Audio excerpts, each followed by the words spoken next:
Hello, welcome, fabulous superheroes.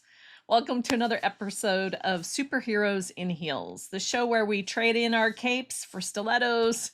Okay, maybe not stilettos, but we get down to the real adventures and misadventures of being a woman in business. I'm your host, Kimberly Borgens, and today I want to talk to you about something that's really close to my heart: safety for women, safety for women in business. As a woman in private security and private investigations for over 30 plus years, I've seen firsthand how important it is to be aware and be proactive, not just in the workplace, but in everyday life. And so today I really wanted to share some safety tips.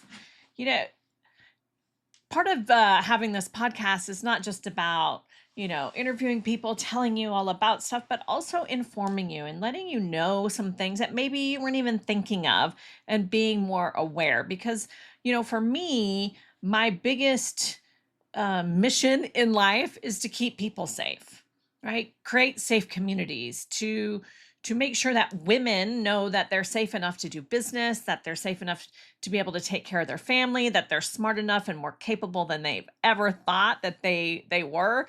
Is That's really my goal with my podcast here. And so I wanted to share with you some safety tips that I want you to keep in mind as you move forward in your business, when you're traveling, in your life, with your family. And so that's what today's episode is all about: some safety tips, safety hints, things like that. And hopefully you'll find it powerful enough that you want to share it with friends.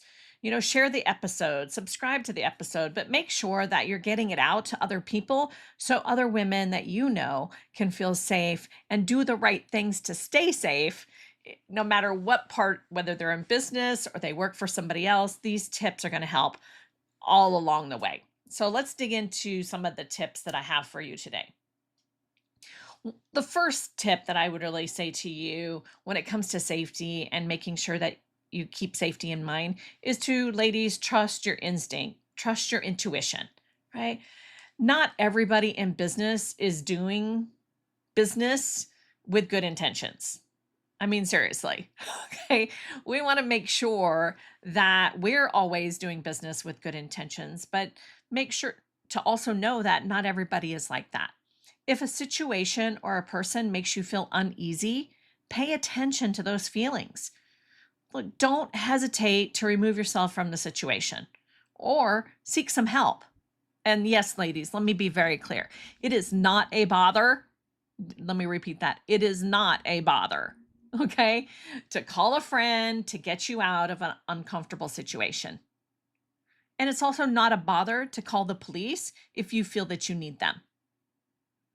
If you're thinking, I'm scared and I need to call the police, then do it. Okay? Like, ladies have this tendency to think that it's a bother to call people for help. And I'm telling you to get over that, because you have to trust your instincts. You have to know what it is that's important for you and know how to keep yourself safe. And if you think that it's a bother to call somebody else, imagine the bother what it would be if you didn't call somebody else. I'm just being real. So trust your instincts. Pay attention.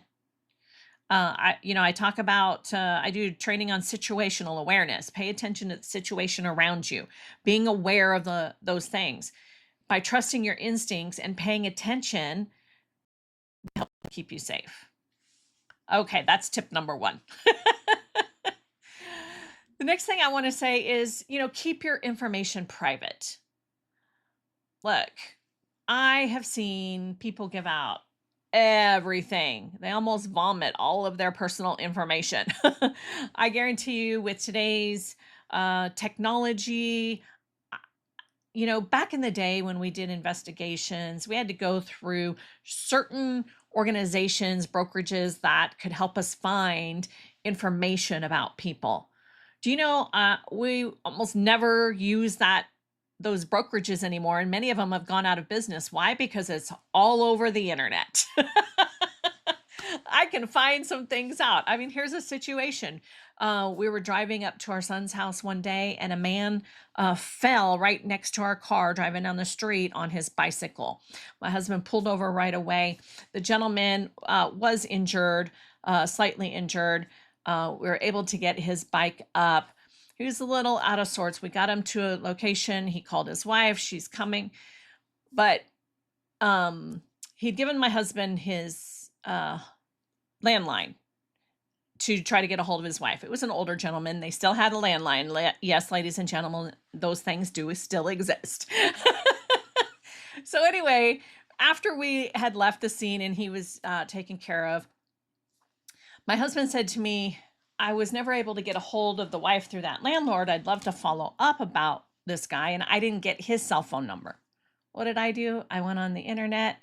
I Googled a few things. Boop, popped out. We called her cell phone number. My husband and my daughter were in the vehicle at the time, and my husband says, man, you are nosy. You're a stalker, because I can find information like that, ladies and gentlemen. Don't think that I can't, all right? And don't think bad guys can't. When you have the right skill and you know what you're looking for, you can find out information. So you want to keep your information as private as possible. Be cautious about what you're sharing personally, your personal details, especially on social media and with new contacts, new people, right? Look, I've had a P.O. box for more than 25 years. It's the same P.O. box. And when I go to the doctor's office or something like that, they'll say, oh, you still living at that address? I'm like, yep, we all shove right into that box, right? Like, I just play with it at this point, right? I have that P.O. box on my business card, social media, all over my website. I do that not because I'm some hoity-toity person who doesn't need to show my physical address, but because it's about personal safety for women. Okay, for a man, it's not a big deal, but for us women, we need to have that extra layer of personal safety. So that's how I do it. Never give out your social security, your credit card, your bank account numbers to anybody that comes to your doors. Okay, go to their place of business, contact their place of business, do an internet research, right? Pay attention. You don't want to hand that information out to just anybody. And I know some of y'all are going, yeah, Kimberly, we already know that. But some of y'all may have forgotten about that, especially this holiday season. I don't know about you, but we have people come knocking on the door to sell me this, that, or the next thing. And I'm just like, I'm good, thank you. That's not where I'm going to buy, okay? Also, when throwing away things, especially junk mail, stuff like that, at your personal address, destroy the personal information on that document before discarding them into the trash or the recycle. Use a shredder or an ink device. There's these little simple ink devices. You roll the ink right over the top of your address. They can't see it. You can throw it into your recycle bin or your trash and move on. It just destroys your personal safety. If you get your credit card statement in the mail still, yeah, some of us do, right? Make sure that before you throw it away that you ink it out or shred it. And don't fall for things that sound too good to be true. I mean, seriously, we all want easy money, but the reality is it's not true. Right? It's not that easy because sometimes there's a later effect that makes it really hard. Think about, vacations that sound too good to be true. You might get scammed on that. Sweepstakes prizes, health cures, right? Low risk, high yield investments, right? These can all be schemes that you want to protect yourself from. Have a good financial advisor to help you out in that way. But, do your best to not be an easy target or to be scammed. Don't agree with any home improvements or sales contracts until you verify the existence and the reputation of that business.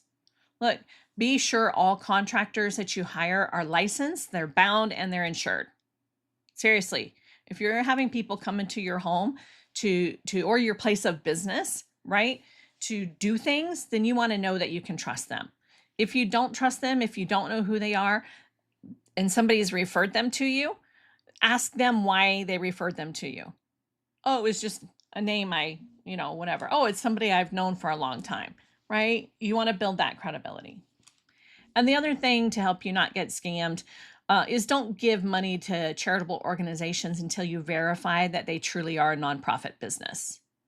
Okay. I know that sounds crazy, but people give money away. Well, I donated this to charity. Well, they weren't a charity. Okay. So make sure that you're paying attention to that as well. All right. Next safety tip, stay alert and aware. Whether you're at the office, traveling, or attending events, always be mindful of your surroundings. It's very important. Look, avoid distractions, okay? Like looking at your phone while you're walking, you become a target. If you're using that phone to walk someplace, you look at it, you go, okay? You look at it, you go. You don't sit there and go on your phone, texting, doing all this stuff, and not paying attention to your surroundings. Pay attention when you're getting out of your vehicle, okay? If it's a great parking spot, but you notice two people standing there waiting for you to get out of your car, move, okay, and park somewhere else. A great parking spot is not worth the hassle of having people that might take from you, cause problems, any of that kind of stuff. This happens a lot around the holidays, so pay attention to that. Okay, let's talk about in your workspace. Secure your workspace, okay? Whether you're at home, whether doing business, whether you're in an incubator, you have your own office, you're working for somebody and you go to their office space, is lock the doors behind you that you can, right? Make sure the windows are locked before you leave every day. Secure your valuables, especially when you're in shared or public office environments. Look, ladies, let's just have a real quick conversation here, okay? Your purses, they have all your personal information. They have your credit cards, your money. It might have your social security, although I think you should leave that at home, safe somewhere and not put it out there. But so many women will just leave their purse sitting under their desk, on their desk, and they walk away to go to the copy room, go to the restroom, whatever the case may be. You go to events and you leave your purse sitting underneath the chair at an event, and you go to the restroom, you go get something to drink, and you just leave your purse behind. I can't tell you how many times I have heard women say, somebody took something out of my purse. Okay, you leave your purse behind, somebody could just walk out the other way with it. Nobody knows whose is what, especially at an event. And if you're leaving it in your office where somebody has easy access to it, it's likely that something's going to go missing. Not always. Look, I give the benefit of the doubt to people when it comes to safety and security. Like I trust people are not going to, rob me, right? They're not going to burglarize my purse when I'm not in the room. But at the same time, I know that it happens a lot. So I'm just giving you some heads up. All right. Put your purse in a filing cabinet or put it in another place that makes it more difficult to see and has less easy access to it when you're at the office. When you're at events, right? Pick it up and take it with you. It's an inconvenience. Yeah, but how inconvenient is it going to be when you have to replace your credit cards, when you don't have the cash that you thought you had, when somebody starts to steal your identity because you left it behind? I know it sounds a little grim, but I'm being honest with you. This is what I have worked to support women with for over 35 years, right? I just don't play here. Okay. I'm just giving you my best from my heart. And, it's not something that you want to have to deal with. So be more aware of it. So secure your valuable possessions, your purse, your money, your, all of that out of sight, out of mind is a whole lot easier than, easy target. Okay. And then pay attention to, in your workspace, emergency exits. Know how many steps that it takes to get you close to the exit. If there's smoke, you want to know how to get out of there. Just pay attention to it. You don't have to think about it and obsess about it, but know it. We get on an airplane and my husband says, I just want you to know you have 10 rows to get to the next exit, the emergency exit. I'm like, okay, babe, thanks, right? Or he'll say, when we get to our hotel or something like that, look, it's 4 doors and then it's on the right. Okay. He's got me covered. I don't even have to worry about it as much when I'm with him. But when I'm not with him, which is often, I travel without him quite a bit, that I pay attention to those things as well. So make sure that you do. Also, when traveling, let me talk some hotel safety, okay? Cover the peepholes of your door, okay? Just do it, right? When you're staying at a hotel, you can, put a little sticker there. You can use tissue and stick it in the hole. Just cover the peephole. I know it sounds like nobody can see in or whatever, but people have these tools, and I'm just telling you that's one of my top tips. Use a hanger. Look, I use a hanger. I use several things that I'll tell you about when I go traveling and I'm at hotels, right? I use a hanger and I put it on the doorknob, or I'll put it up where the door opens, right? Someplace that if somebody opens up the door, it will either scrape the wall or it will fall off and I will hear it when I'm sleeping. Okay. So that way, if somebody opens the door, I know that. There's also, I have, you can purchase a traveling alarm. So I have this little like doorstop alarm that when the door opens, it hits it and an alarm goes off. Okay. There's other locks that you can put on those doors that you can purchase. But if you don't carry those things, you can use the things that are right there. I've been in some shady hotels. I admit it. I've done things like taking the ironing board and opening it up and putting it in front of the door when I go to sleep. I will put my suitcase in front of the door. So if somebody opens up the door, then it helps you know that somebody is there. The ironing board's going to fall down. All right. It'll make a crash, scare you awake, but possibly scare away. Don't assume just because you're in a hotel that you're completely safe. Okay, and if you are traveling, let's talk about vacations and things like that. Your photos on social media. Unless your home is protected by having somebody staying at your home, you have alarms in place, all of those things, stop posting your vacation photos on your social media until your home is protected. So what that means is maybe when you get back, you do a dump, okay? As long as somebody is protecting your home, then post all you want, okay? But quite often vacation equals burglary, and people know when you're away because of everything that you're posting on your social. I don't post on my social when I'm away if nobody is in my home. Now, when I leave, most of the time I have somebody who's here in my house, watching my dogs, taking care of things. So I have people. So that's why, I'll post when I'm away. A lot of people see me on social. They know that I post my travels. But just know if you don't have that in place, then don't post until you get home. All right. So also when traveling alone, keep your family and friends informed of where you are. Send text, photos, locations so that they know that you're all right. If you're doing some big trip, let them know. Those emails that we've all gotten that says, hey, help, I got stranded. I need $10,000, whatever, right? Click this link or whatever. We've all gotten those kinds of emails. This is one way to prevent your family and friends of getting confused. Okay? Let's talk elevators. Get a bad vibe from someone in an elevator? Don't walk in the elevator. Okay? Wait for the next one. Take the stairs. Shake it off. I don't know. You could say something like, oops, I forgot something, and start to walk away.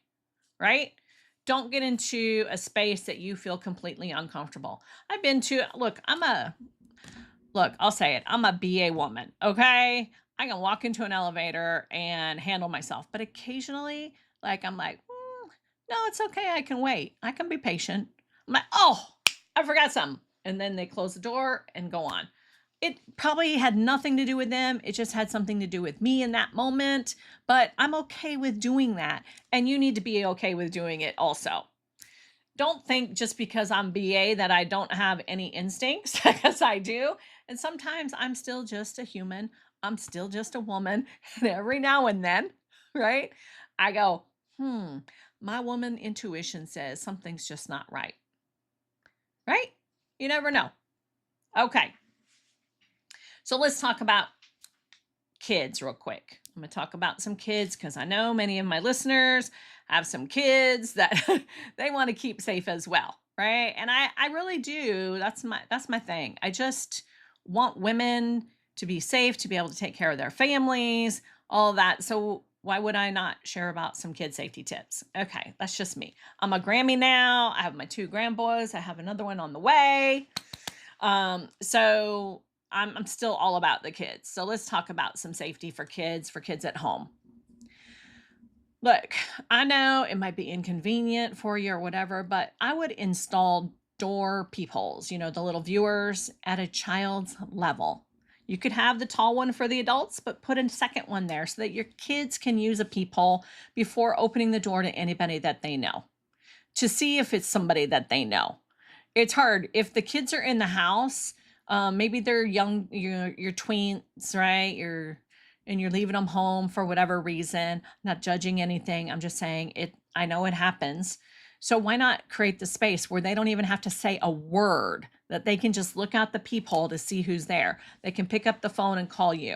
If you have a ring and they have access to see and you have access to see, then that's even better. But look, bad guys don't necessarily use rings, okay? And sometimes they turn their back to it and you can't even tell who's there until, they're gone. So do what's right for your family. Install a little peephole that they can see out the door. You can do those little covered peepholes, so right?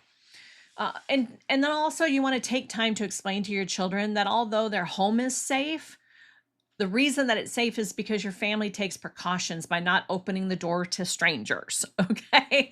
Just because someone knocks does not mean that you have to open the door. So, teach them that. Let them understand that. And it's not about creating fear, it's about creating safety and control of what they have the power to do. Teach them how to secure all the locks, right? How to set the alarms when they are home alone. Have them show you how to arm and disarm the alarm system, right? How to secure all the locks and the windows. You want to teach them how to don't assume they know, okay? Remind them often, like, hey, we're going to do a safety check today. Let's go through it, right? Do that. Let them know that it's important to you, not just nagging at them, but do it as a family. We're doing a safety check today. Teach your children not to eat anything from strangers, okay? Candies, cookies, more can have drugs in them and harm your kids. I don't want that to happen. Unfortunately, it does happen. So have your kids politely refuse the offer without a guardian or a parent present. You get to be in charge of that. When your kids are around you, you get to say, hey, yeah, oh, that's okay. I trust that person. You can do that, right? But when you're not around, teach them how they can trust themselves or not trust anybody, right? Because it's important. We're trying to keep our kids safe. Well, I hope these were helpful for you. I know I didn't give a whole lot. There's a whole, I have a whole sheet that I give out for the holidays. So if you're hearing this around the holidays, go to my Facebook page, bealegacy.com, or not bealegacy.com, Be a Legacy on Facebook. So that's BEA and then legacy. Be a Legacy on Facebook, and I put in my holiday safety tips. So if you want more safety tips, you're welcome to go over there and get that. But remember that prioritizing your safety is not just about your physical well-being. That's important, but it's also about feeling confident and in control, both in your business and your personal life. I want you to stay empowered and stay vigilant, right? Always looking out for yourself and looking out for each other. As I wrap up this episode, I really want you to know that your true strength comes from embracing smart habits, looking out for one another. Safety and confidence go hand in hand. You're much more confident when you feel safe. So when you prioritize both, you become, unstoppable. So whether you're at home, you're at work, you're out exploring the world, I just want you to make sure that you are, letting your awareness and your courage shine through based on feeling safe and feeling confident. So let me leave you with a little bit of inspiration. Above all, be the heroine of your life, not the victim. That's a quote from Nora Ephraim. Thank you so much for joining me today here on Superheroes in Heels. Stay bold, stay safe, keep empowering yourself and those around you. And don't forget to subscribe to the podcast. And remember, share this episode on your social to keep your friends and family safe too. I want to thank you so much for coming today. I'm Kimberly Borgens, and I love working with women. So thank you so much for taking the time out and listening today. Have a blessed week.